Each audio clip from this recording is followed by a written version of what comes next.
took it. I sent you. You didn't get it?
Something from them just now.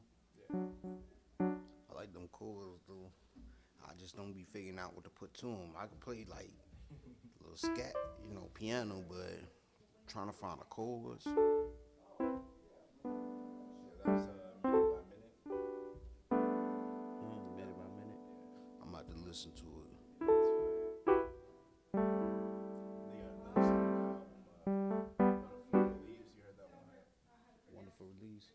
I don't be listening to a lot of stuff. Like, I ride in silence a lot.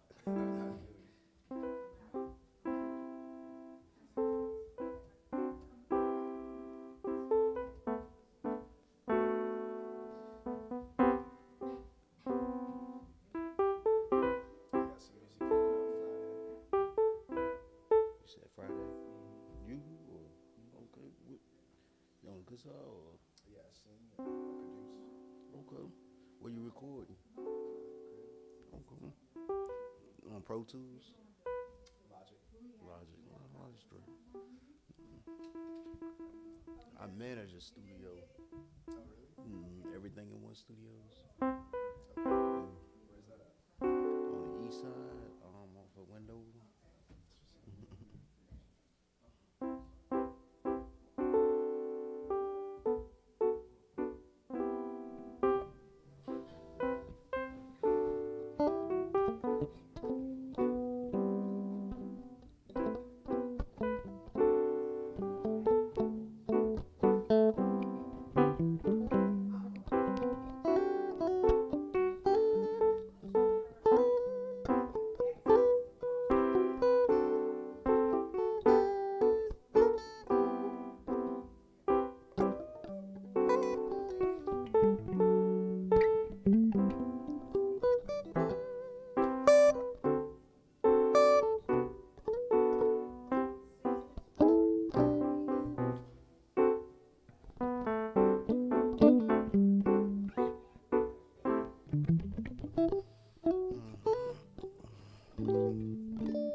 What bottom note was you playing on that?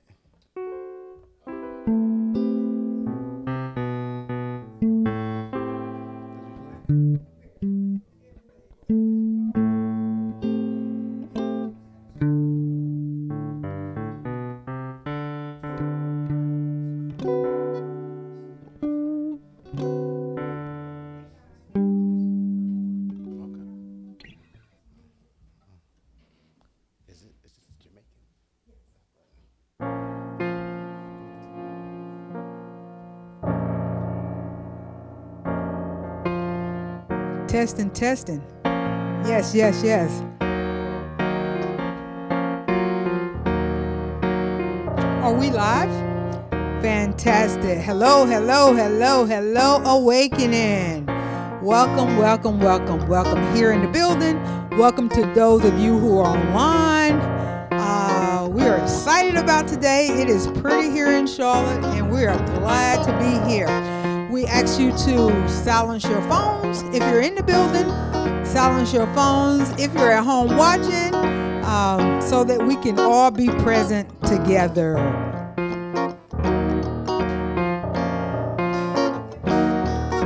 Okay, we're gonna get a little energy before we even do the opening prayer. Okay.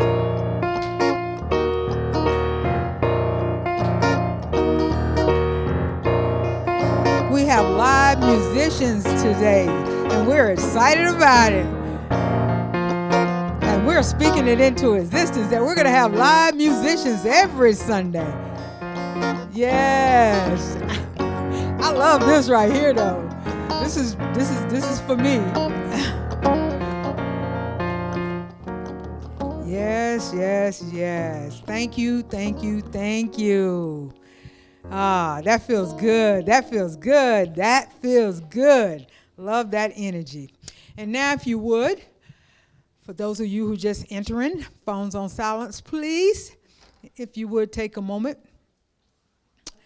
and join me in the opening prayer. I ask that you, if you're comfortable, to close your outer eyes and open your inner eyes as we go into the upper room of consciousness.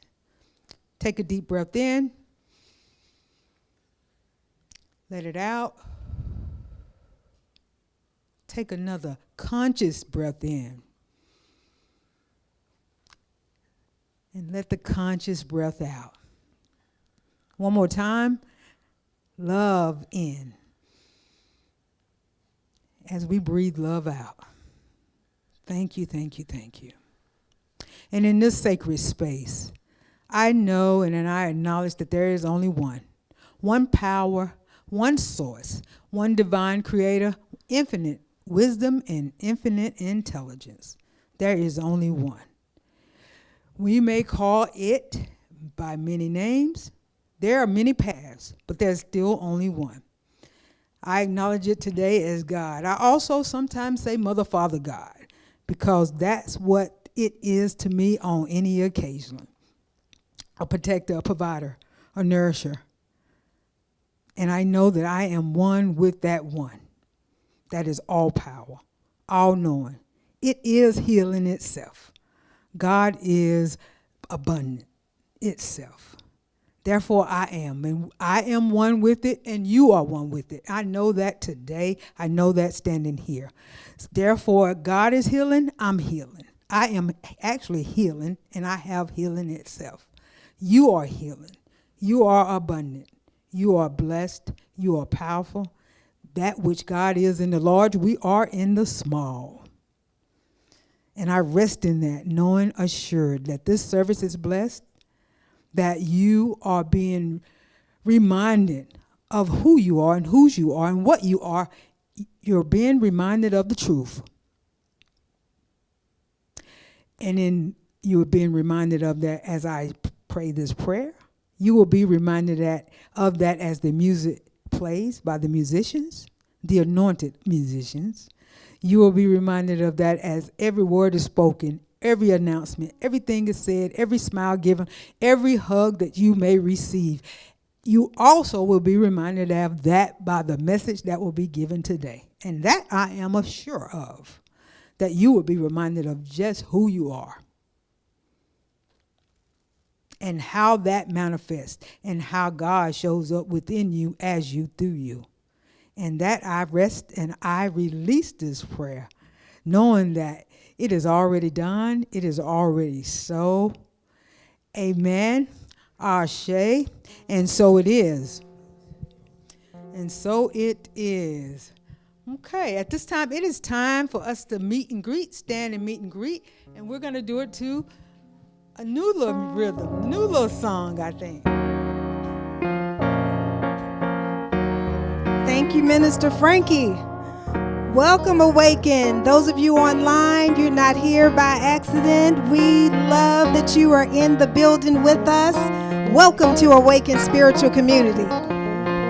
Come on, can y'all feel that energy? We got a little Jamaican flair. Come on. Come on.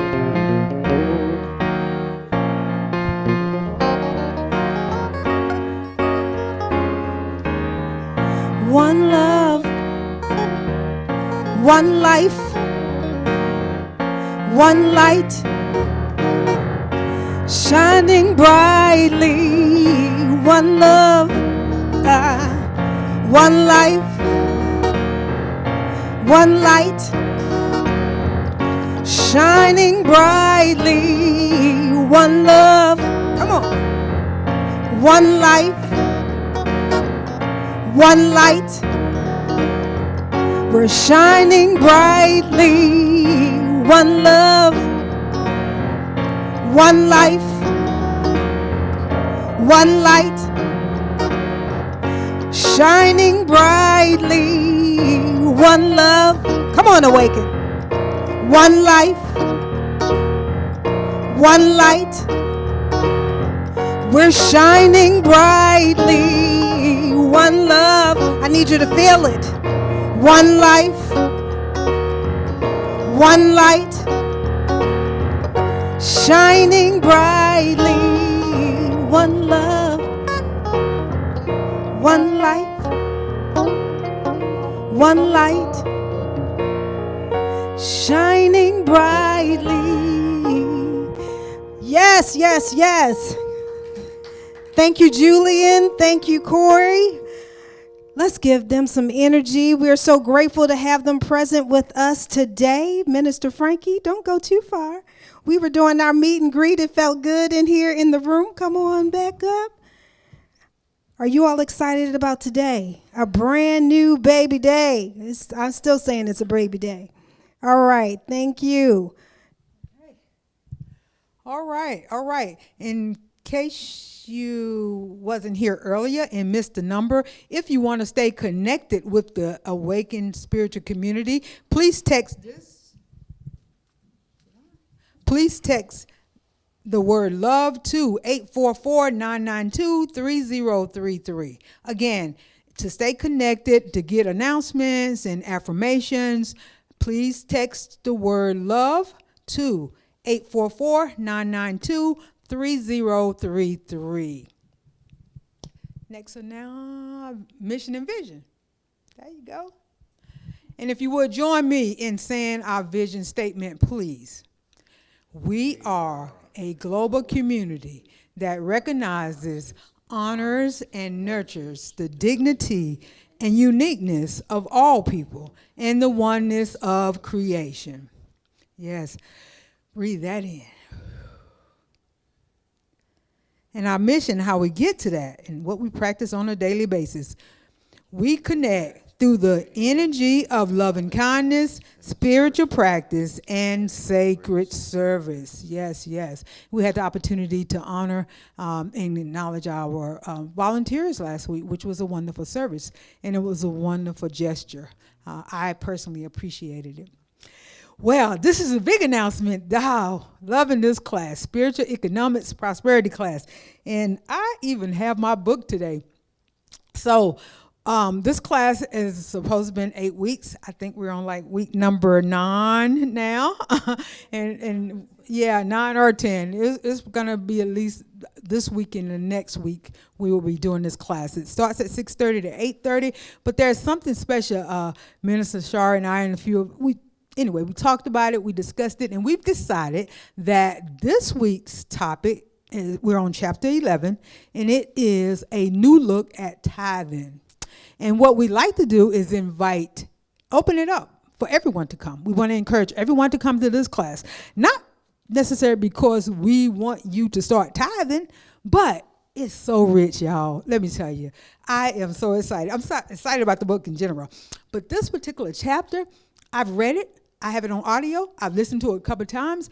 And it's like, wow, it's sort of revelatory in a sense. It gives language to a lot of what we already know. But what's really interesting, it talks about the origin of tithing and what tithing is and what it's not. It talks about how it has been, let me say, how's a gentle word? I don't want to say abused, but it's definitely been not used in today's world. Is not necessarily explained that how it was originated, and we feel that it is not necessarily being used in its most appropriate sense today. And more importantly, tithing, you can be a tither and not a giver. Yes, you can be a tither and not a giver because you're a tither, but you don't have a giving conscience. And so he talks about that in this chapter. He talks about the principle of giving in terms of, talks a lot about tithing and really tithing in a lot of other cultures, including the Christian culture. It was more about taxation as opposed to giving in the sense of a love offering. So he talks a lot about that, but he also, it's so good. It in terms of what I believe we could glean as a community. And I believe everybody need to hear this chapter and read this chapter. It's just refreshing. And I'm not going to say too much. I just encourage you. Minister Shari is going to put the Zoom link out there publicly on the website. If you know you want to join this class, you can see her now because we're opening this one up. We've asked for a love offering, or it was a charge to come to the class, but we've been saying all along any amount will get you in the class. But Wednesday's class, we're just opening it up. We're not worried about paying or any of that stuff. We're just asking that you join the class. It's a 2-hour class. The last few minutes of the class, Minister Shari discussed and talks about credit reports and all things credit and answer questions. So we're opening this up to the public, not just to the Awaken community.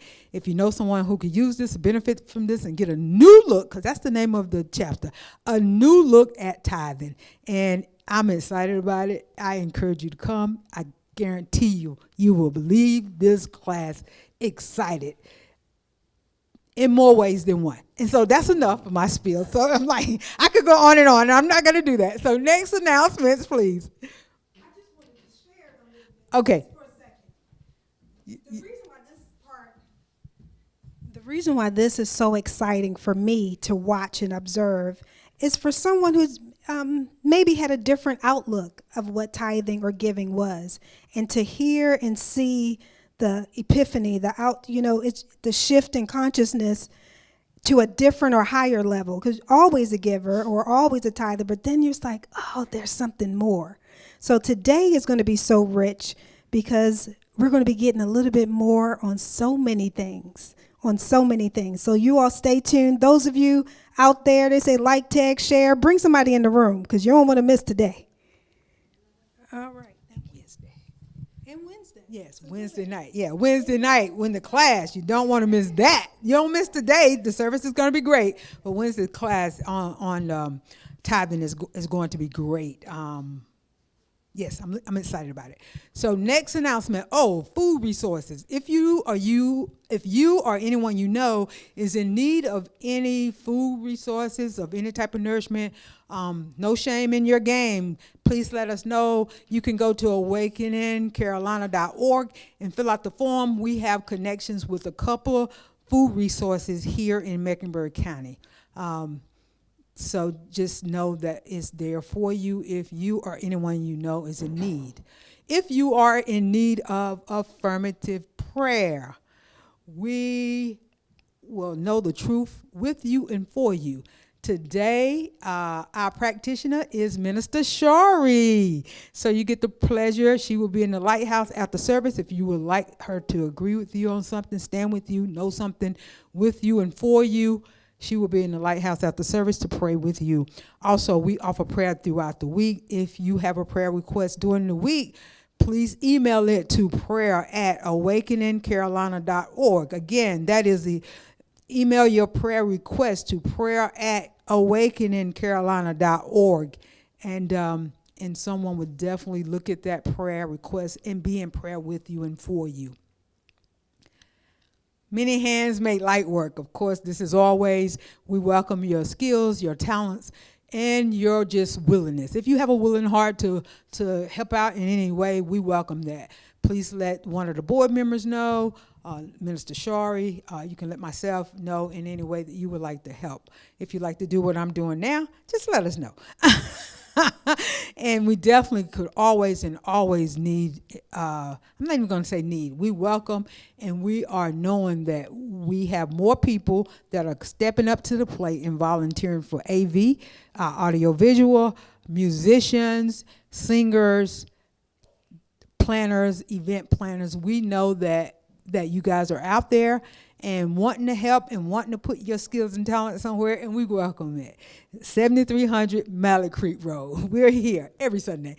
And so just come on out and visit us. Next, this next is up our Science of Mind reader, which is Dr. Kamal. He'll be doing our Science of Mind and highlight for today, and meditation. Greetings, all. I feel blessed to have the opportunity just to read this because it's so fitting for where we are at in terms of this country and really on the planet. So this is from the Science of Mind journal, and it says, follow your heart to the truth. And the first piece is, difference must be not merely tolerated, but seen as a fund of necessary polarities between which our creativity can spark like a dialectic. And that's from Audre Lorde, right? Then we have, all the power in the universe is with you. Feel it, know it, and then act as though it were true. It's manifestation. And that's from Ernest Holmes, right? Science of Mind, page 302. And lastly, we have, as the universe is run by an infinite mind, so our life is controlled by our thinking. Ignorance of this keeps us in bondage. Knowledge will free us. And that's from Ernest Holmes, The Science of Mind, page 59. Right? And here's the actual piece that's in the journal. What does the universe run by infinite mind say to you about differences? As you scan the environment where you dwell, do you see replicas of yourself, or do you see individuals with the same essence as you? Can you see how the different expressions spark curiosity, interest, and creativity? Something in us moves when we face something we don't recognize or don't know. We can see through the humanity to the divinity, but we also can respond to the humanity as a divine creation. Even if it feels like a dialectic or incompatible ideas clashing, we can find the truth together by following our hearts. I see the world as an emerging and evolving. My brother sees the world as deconstructing and devolving. The question then is there a place where we both can be true? That's something to think about, right? And along with that, we're going to move to our affirmations here. And I think I'm going to read them first. I have just one here to read. I don't know if something's coming up on the screen. Okay, there's one. It says, I can face differences and arrive at the truth. And I would just like you to repeat that. There it is, right?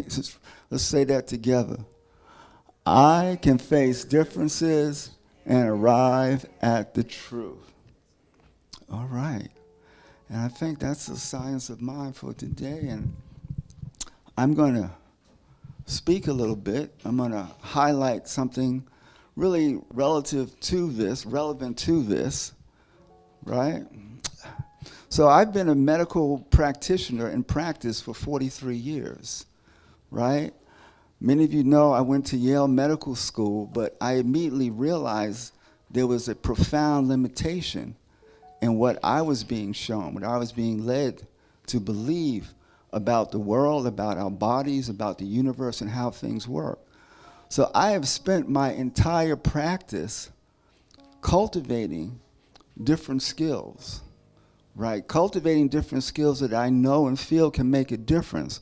But there's some important distinctions that I want to make here.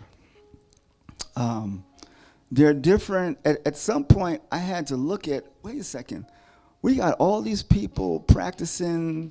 You got someone doing herbal medicine, somebody doing homeopathy, someone doing chiropractic, doing naturopathic. What is the deal here? You got people doing spiritual healing, distance healing, people doing ritual healing, people just praying. So what is going on here? Because these are things that just shouldn't be ignored. We need to understand, right? And indeed, in terms of regular science, physics, that physics where everything is material, that's centuries ago now. And we're really into and on to something else. So what I did is put together what I call a four-pole model. And the model involves biomechanism, biochemistry, bioenergetics, and consciousness. Now, consciousness is really the whole ball of wax, but given these little limited physical bodies here, right, we're going to approach it in this way. So when I talk about biomechanism, what can come to mind?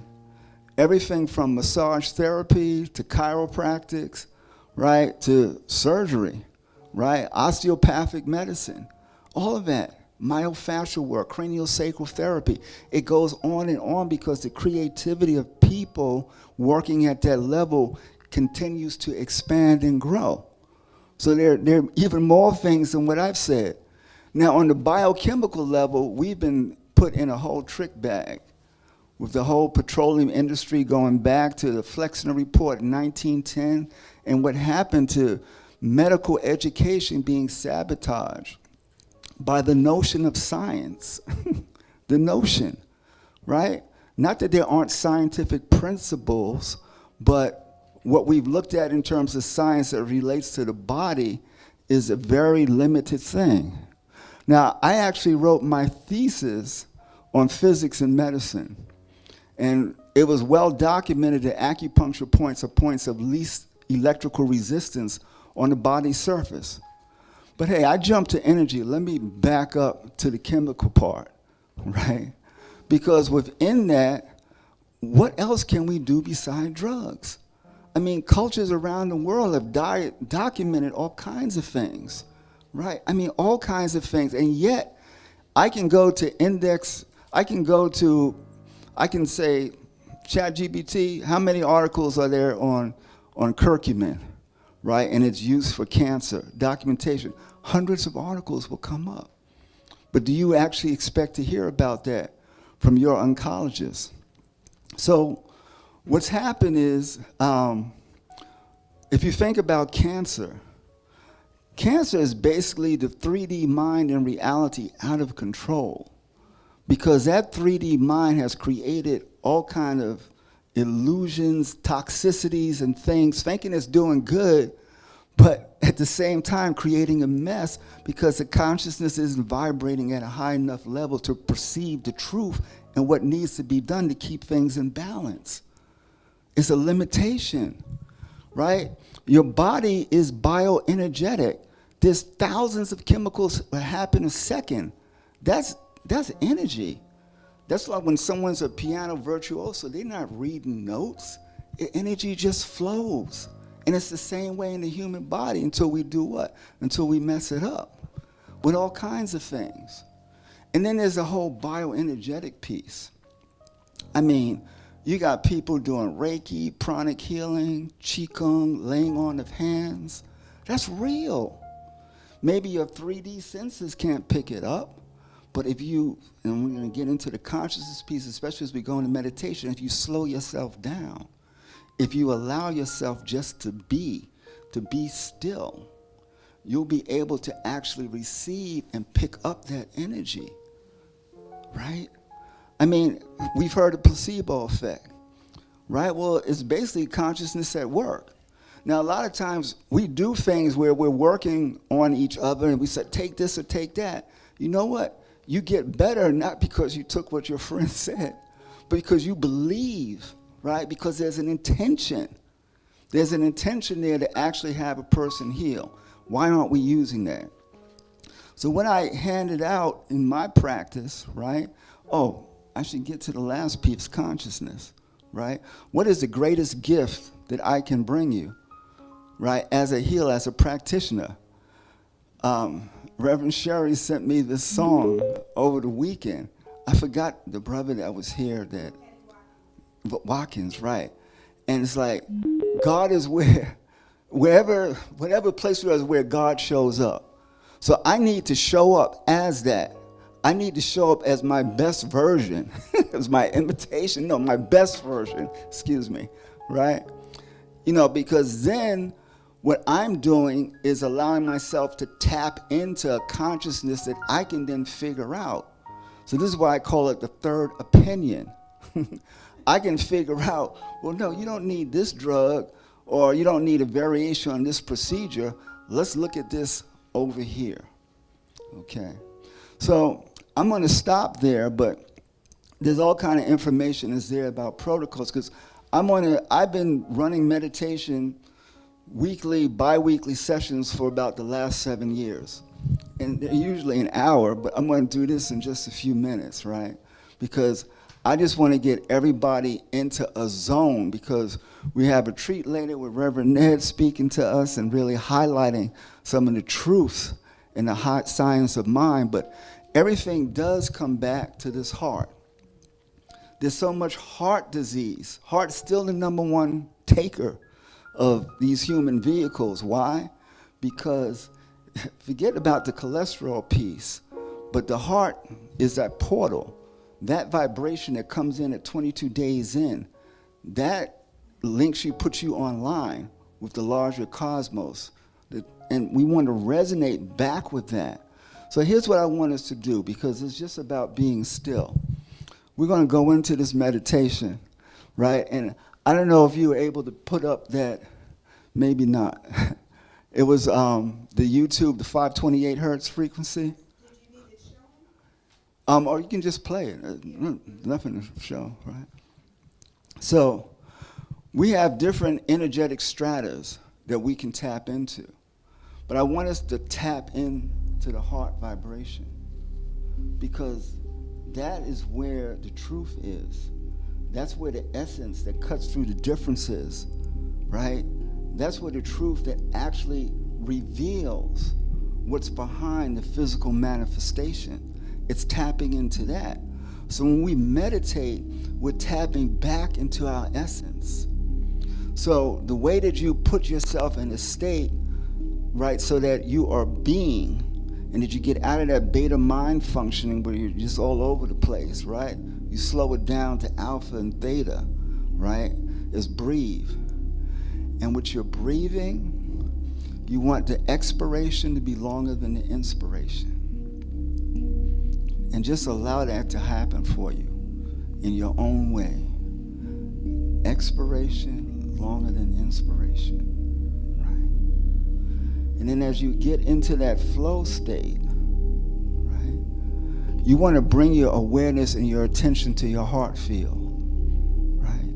You can bring your hand to that area, right? But you know that this heart is the center, this is the portal. This is the portal of your life energy coming through. The answers are there. The answers that take you into deeper intuition, into deeper understanding of what's going on in your life and in the world. And just allow yourself to breathe. And one of the things that you can do to really tap into that love vibration, I want you in your stillness to just go to a place in space, time, another lifetime where you know that you were loved. Not that you were just this consciousness that flows through love, but you know that you were a creation that was actually loved. Whether it was from your mother, your father, whoever, but you were loved. And I just want you to bask in that feeling of love, because many have just forgotten what that is. Forgotten how to do that. And there's no doing in it, it's a being. So just allow yourself to receive. And let's just breathe into that for another minute.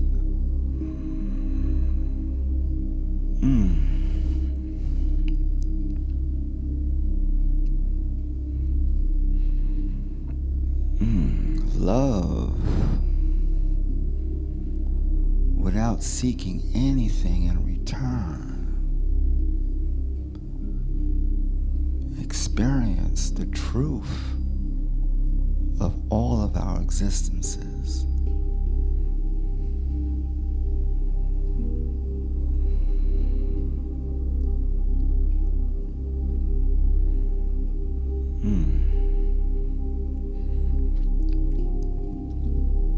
Send out a heart vibration to everybody. Just share your heart energy. See it being magnified. See it being directed to whoever it is that comes to mind. Let them feel, experience the love flowing through you. Let every cell in your body experience the love flowing through you. Let your thoughts and feelings align with this vibration of love. Indeed, we are blessed. And as you breathe, we want to slowly come back.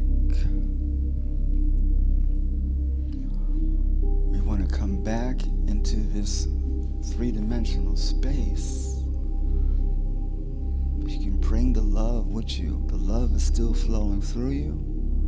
But just allow yourself just to come back and just give thanks and gratitude for this opportunity, this existence, this body to be creator and created. Amen.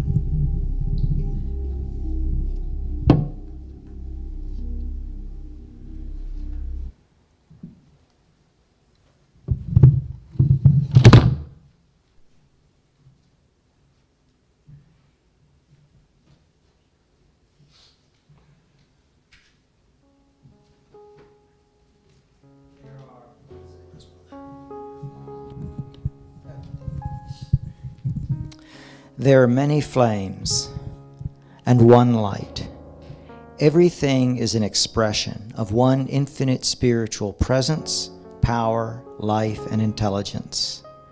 We recognize the one spiritual presence gives of itself through a great diversity of religions and spiritual paths throughout the world. All faiths experience healing, inspiration, and joy from the same spiritual source. We light these candles to symbolically honor all of the world's religions, as we mention a few. Native American practice is a path of receiving spiritual wisdom through nature. Hinduism is a tolerant path of knowledge and sacred ceremony. Judaism is a path of monotheism and sacred law. Buddhism is a serene path of compassion, meditation, and serenity. Christianity is a path of forgiveness, service, and thanksgiving. Islam is a path of daily prayer and surrender to God. The science of mind is a self-empowering path of realizing that we live in a spiritual universe that expresses itself through us according to our beliefs. We celebrate and experience positive, practical spirituality.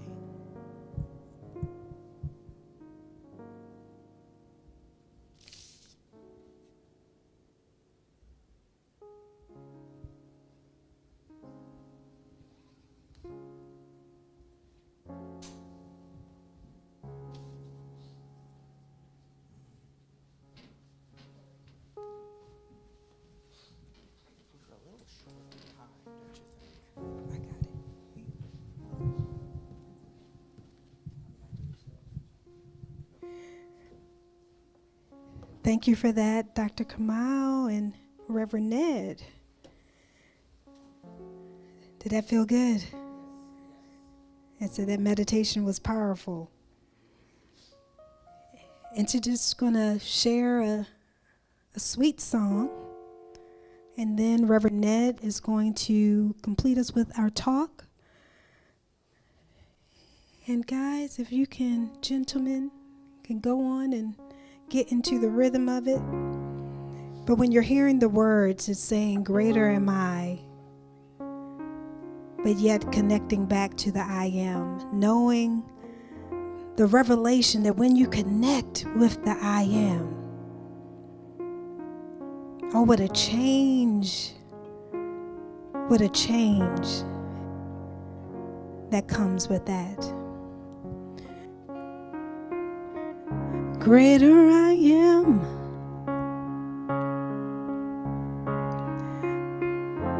Greater I am.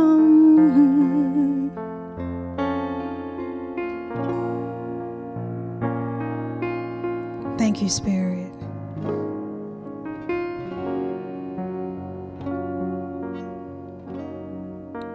Oh, what a change.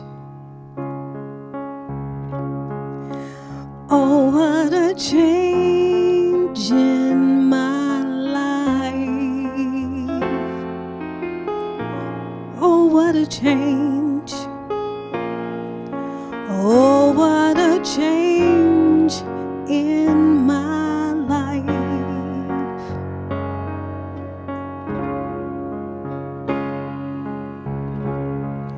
Just knowing and loving this life, knowing that we are one with the divine. As we say, there is only one life. Greater I am. Greater am I. Greater I am. Greater am I.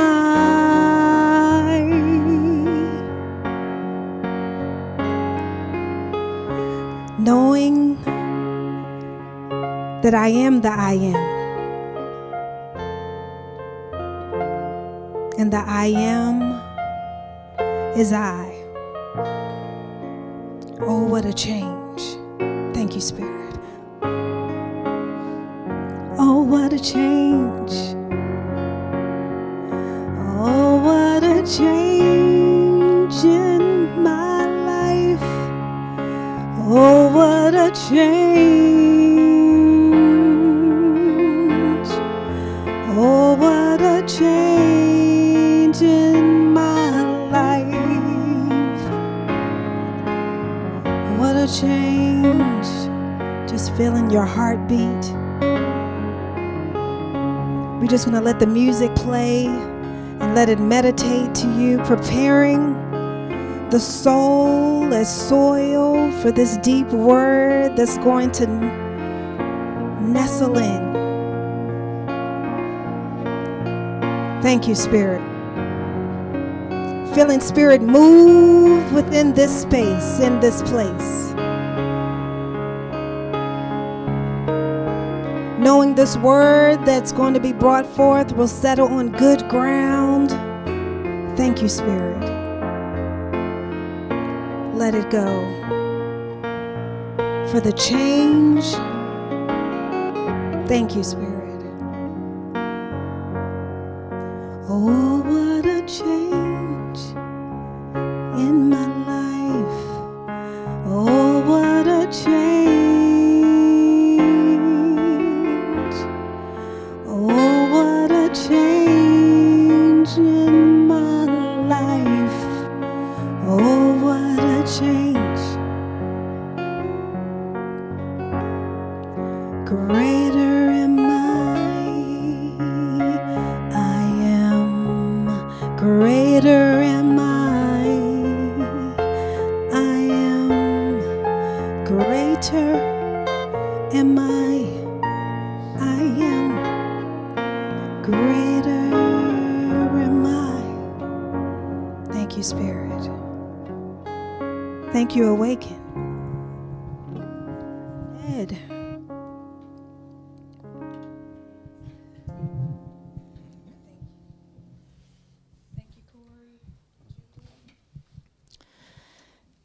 There are several sayings or slogans associated with the science of mind, such as, there is a power for good in the universe and you can use it. Change your thinking, change your life. Awakening humanity to its spiritual magnificence. I love those. Aren't they great?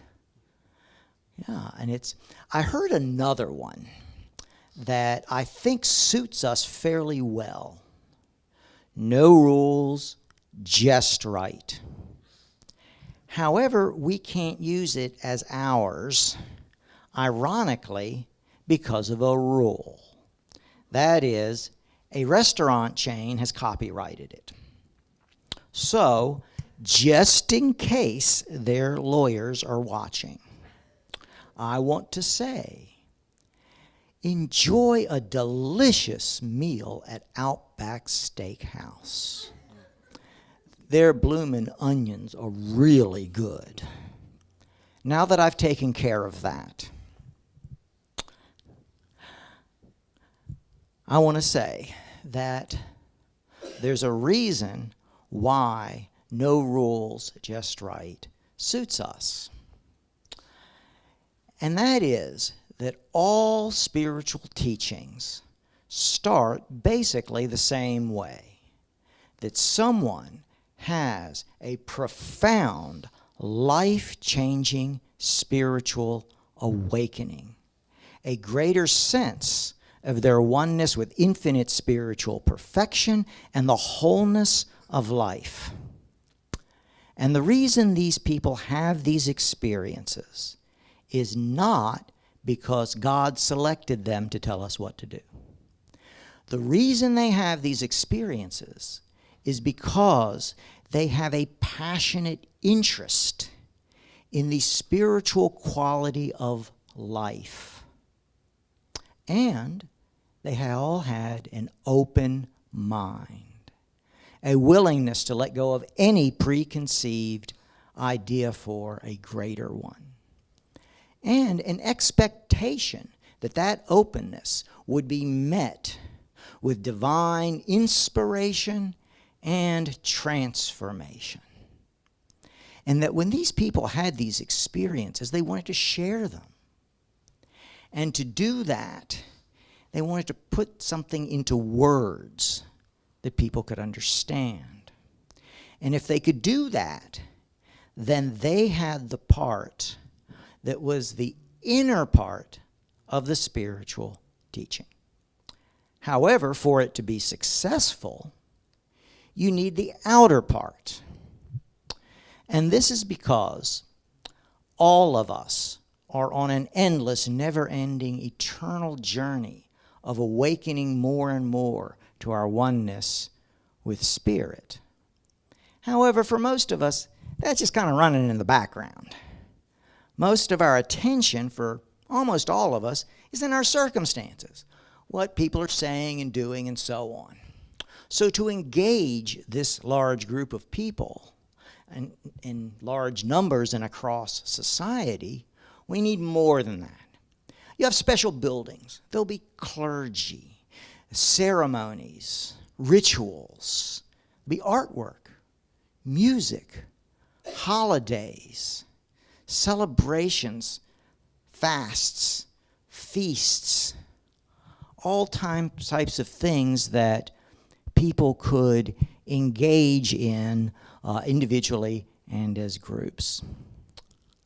And also, all of these teachings would have a list of rules of what to do and what not to do. That is, thou shalt do this, and thou shalt not do that. And these are very important for certain people.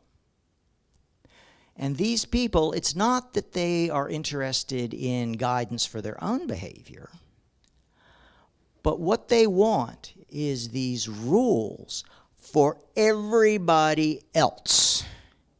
If y'all just behave yourself and leave me alone, my life's going to be a lot better. So, they're important. And I'd like to share with you an example of two people that created the inner and then the outer part of their spiritual teaching for their respective religion. And the first one was Rabbi Jesus. Now, there were 4 biographies written about him, and if you read them, you can get a sense of what he was trying to say. He described God as being just pure goodness and love. And our relationship was to be a very good relationship with God and with everyone else, that we would treat people with kindness and generosity and forgiveness, and that if we did what he said, then we could have this life filled with joy and fulfillment. Now, occasionally, he mentioned rules. And when he did, sometimes he would just say, they're not that important. So we can see he was presenting the inner part of that teaching. Now, after he passed on, his teaching spread around, and there was this man named Paul who was very interested in it. And he created the outer part of this particular teaching. And he wrote a lot of stuff with a lot of rules about what to do and what not to do. And he had a very good sense of the relationship between the inner teaching and the outer teaching. And we know this because he wrote it down. So one of his documents that he gave to some people called the Corinthians, he said this: God has made us competent to be ministers of a new understanding, and that's the spiritual awakening. Not of the letter, but of the Spirit. For the letter kills, but the Spirit gives life. And that's right. It's awakening to a greater sense of Spirit gives our life a greater sense of joy and fulfillment. And focusing on the details of some rule, not so much. Now, Paul said it kills. I wouldn't go that far, but that's what he said. Now, in his rules that he wrote, I noticed that some of them dealt with the relationship between men and women. And I just sort of had the impression in reading these that he was not really that respectful to women. Did anybody else notice that? Or is it just me? Okay. However, in his defense, I will say this. if you looked at the rules that were written earlier, like 1,000 years earlier, like Moses and before that, those rules, they were horrible. They were much worse than anything he wrote. I mean, compared to those rules, he looked like a woke feminist. I mean, it was quite a difference. And we can learn something from that. And that is, it's not just that each one of us is on this endless journey of awakening to our oneness with infinite spiritual perfection and the wholeness of life, but is also all of us as the entire human consciousness. Our shared mind of humanity is also evolving, awakening as it's in a union with spirit. And that all of our progress is because of this. Now, because of this progress, several hundred years ago, there was a tremendous advancement in humanity's understanding of the creative process. That is, that people were looking at it more from a sense of universal principle rather than just random events. In other words, it was more science.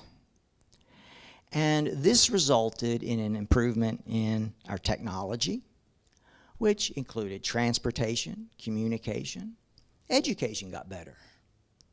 And so, for the first time, people were able to get a sense of the human experience at a global scale, including their religions.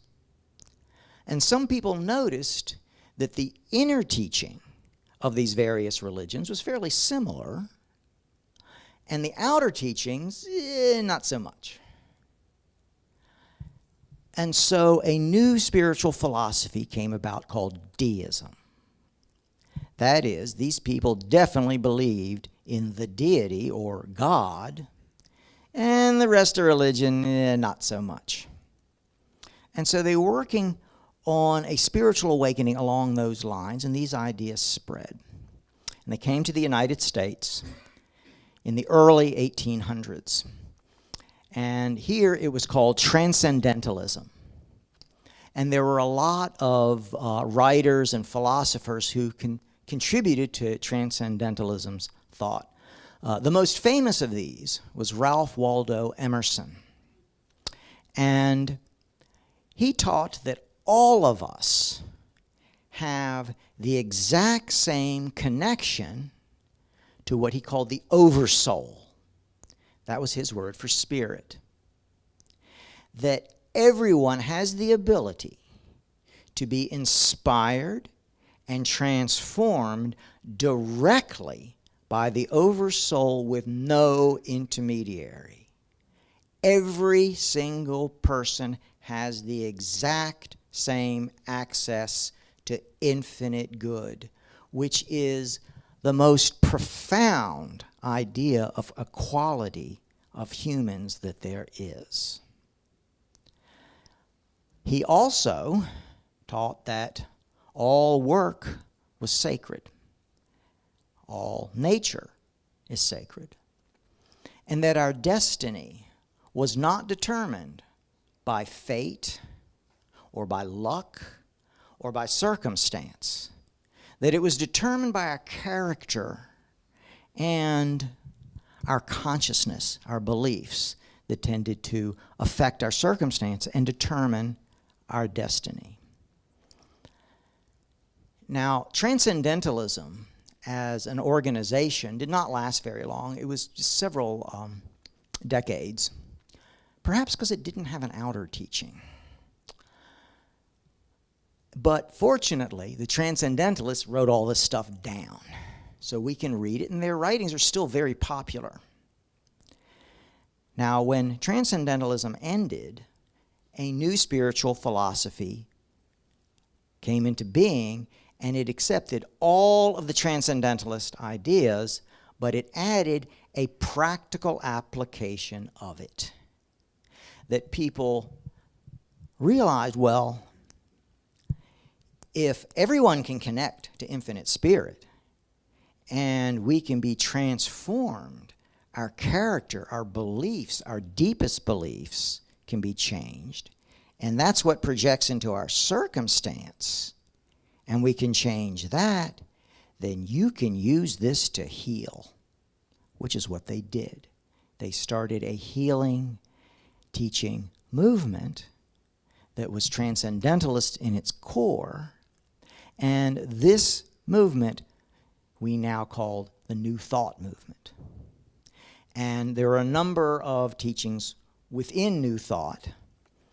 And they had definitely the inner teaching, the outer teaching light, a little bit of it. And no list of rules of behavior of what to do and what not to do. Okay. So I have heard some people say that they have a spiritual teaching that has not changed at all since it was created. Well, that's cool. Then you know it's complete and perfect. Good for you. But with New Thought, the science of mind, it's constantly changing. Because although spirit is unchanging, our awakening and learning and evolving is changing. So that it is something that it flows, and we flow with this teaching. Now, Ernest Holmes started the science of mind in the early 1900s and is part of New Thought. And he wrote a lot of books, and none of them have a list of rules of behavior, what to do and what not to do. But he does respond to the questions of why not and how do we know what to do then. So I have a quote from him from his book, The Science of Mind. He said this: "The criteria for anyone as to what is right or wrong is not to be found in someone else's opinion and judgment. It is this: does the thing I wish to do express more life, more happiness to myself, and at the same time harm no one? Then it's all right." Pretty clear. Now, our teaching does call us to know good, to be good, to do good in the broadest sense, but we are not micromanaged in it. So I do have an example here of Ernest Holmes telling us what to do in the broadest sense, which is quite different than the thou shalt not rules. So he says this: "One of the first things to do is to love everyone. If you have not done this, begin to do so at once." Which sounds like a tall order, doesn't it? However, I will point out, he says begin. It's the process. And he goes on: "There is always more good than bad in people, and seeing the good tends to bring it forth. Love is the grandest healing power on earth, and it is the very reason for our being." Now, when he says to love everyone, he does not mean like them necessarily, or agree with them, or if some people are doing bad behavior that harms others, it doesn't mean condone that. It means seeing beyond the appearance and knowing at the core of that person that they are made out of spirit. They are connected to infinite good, and that we see that good. And as far as bad behavior, say harming other people, that is caused when by a temporary infestation of limited beliefs and corresponding fear. And that is the cause of all bad behavior. So we can look beyond that and know they're good, and it tends to bring it forth without telling them what to do, which is a win-win. And so the science of mind and the other New Thought teachings, we present ideas of spirit, the creative process, how it works, how we can change our beliefs to work with the creative process so that it works more for us than against us. And we are also taught certain techniques, types of prayer, affirmations, things like that. And it's like a buffet. You take what you want, ignore what you don't. You can always go back to it, change your mind. Our minds are always going to be changing all the time anyway. In other words, our teaching is always an invitation and never an obligation. No rules, just right. And so,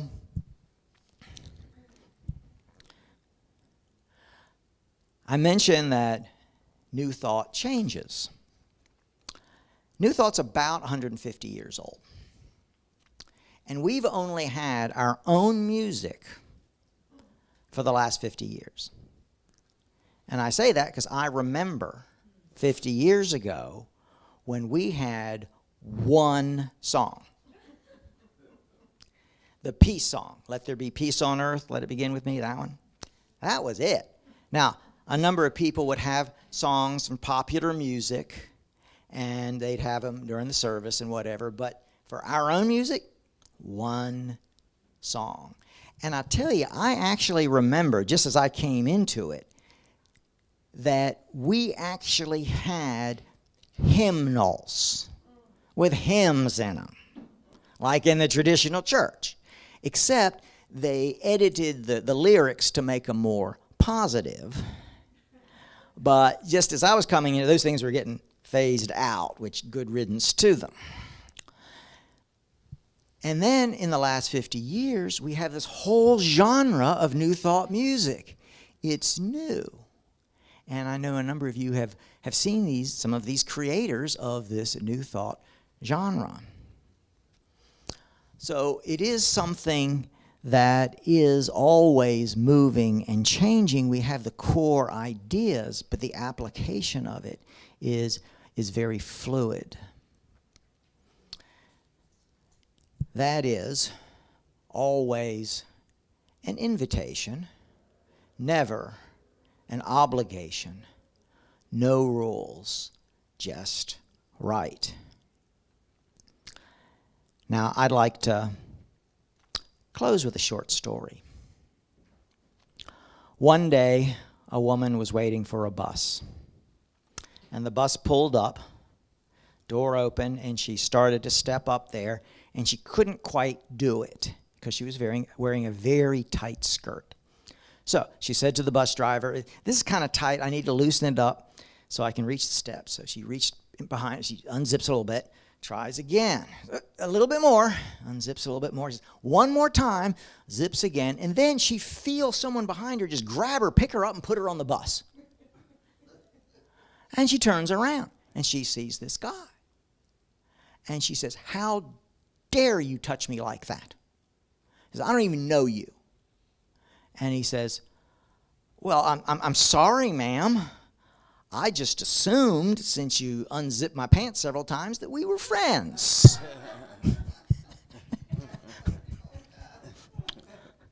Well, they may not have known what they were doing. But we can know what we are doing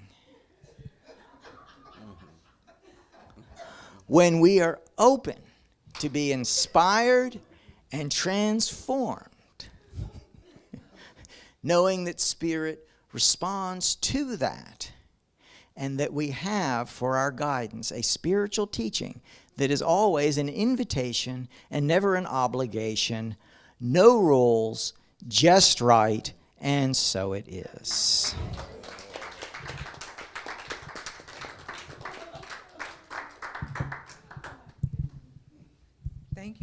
Thank you, thank you, thank you. Good word, good word.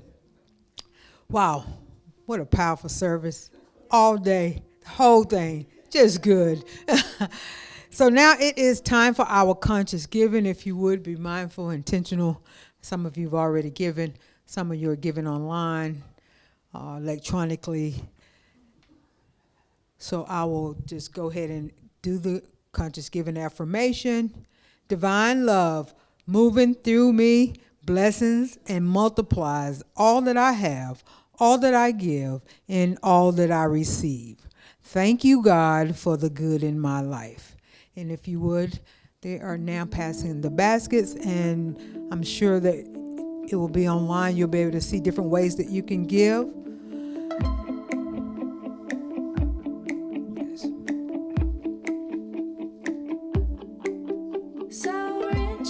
Cash out. Go on our website. So rich we are. So rich, So rich, so rich, so rich, so rich, so rich we are. so So rich. rich.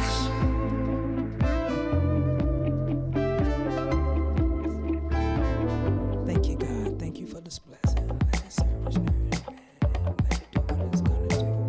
We know that it is multiplied. So rich, so rich, so rich, so rich, so rich, so rich we are. So rich, so rich, so rich, so rich, so rich, so rich we are. So rich. And if Reverend Ned, if you would come up and close us out with the closing treatment.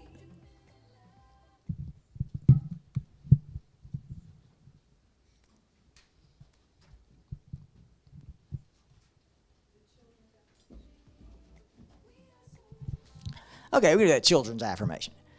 Okay, with me. Children, we see you, we hear you, we appreciate you, and we love you just the way you are. Okay, right now I know I am in the center of all of reality. I am in the essence of spirit. All of the universe and creation starts here, now, in this instance, and I awaken to it, knowing that I am a conscious co-creator with spirit. I let go of any idea of limitation or separation, and in its place, I am filled with a sense of oneness with the infinite spiritual presence and the wholeness of life. And from that, I allow an awakening, a transformation. I step into a new version of myself, and I allow spirit to celebrate itself through and as me in a new way. I know this is true of all of us here and everyone who is open to having a new thought. I'm so thankful that I am a spiritual being in the physical world. It's fun here. You can make jokes. And so, I release this treatment into the law, knowing all good is revealed and accepted. It is so, and so it is. Thank you, Reverend Ned. Can you all come back up as we come into our closing circle? We're going to do it a little different. We're going to do the one love, one life, one again. And so we're just going to be able to send ourselves out into this space, knowing that the world needs this energy of one love, one life, one light, knowing that this energy of love is circling not just Awaken in this building, in this city of Charlotte, this state of North Carolina, this country needs us. The world needs us, and we have answered the call. You have answered the call. So here we are, knowing one love, one life, one light. Come on. One love, one life, one light.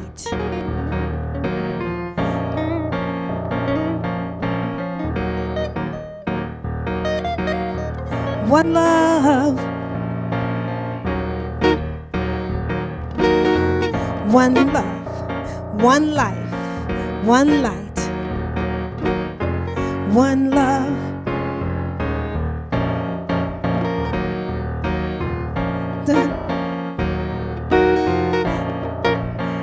As we're sending this energy of love around the world, around the earth, to each and every family that is in need of a loving embrace, knowing wholeness with the one, knowing wholeness with each other, within our relationships, within our finances, within our health, knowing we are whole, perfect, and complete. Sending love out.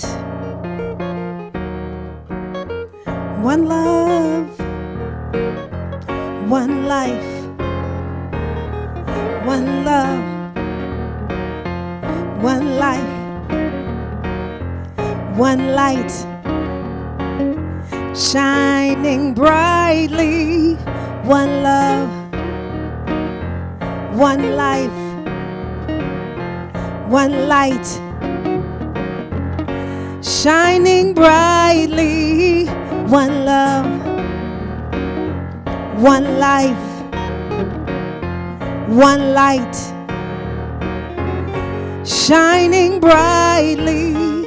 Create a great day, a great week, Awaken. We love you. Those of you online, we love you. We look forward to having you in the building very soon, but you're here with us. We feel you. We appreciate you. We thank you. And Dr. Kamau has a special for Awaken starting April 14th. He has a special program leading us into the divine feminine of Mother's Day. So make sure you email us at info@awakeningcarolina.org if you would like more information. We'll make sure you get the handout that he gave us and also get the information on the protocol and all. You don't want to miss it. We're coming into a space and time where we need the cleansing. So thank you, Spirit. Thank you, Reverend Ned. Thank you, Dr. Kamau. Thank you, Awaken. And we're out.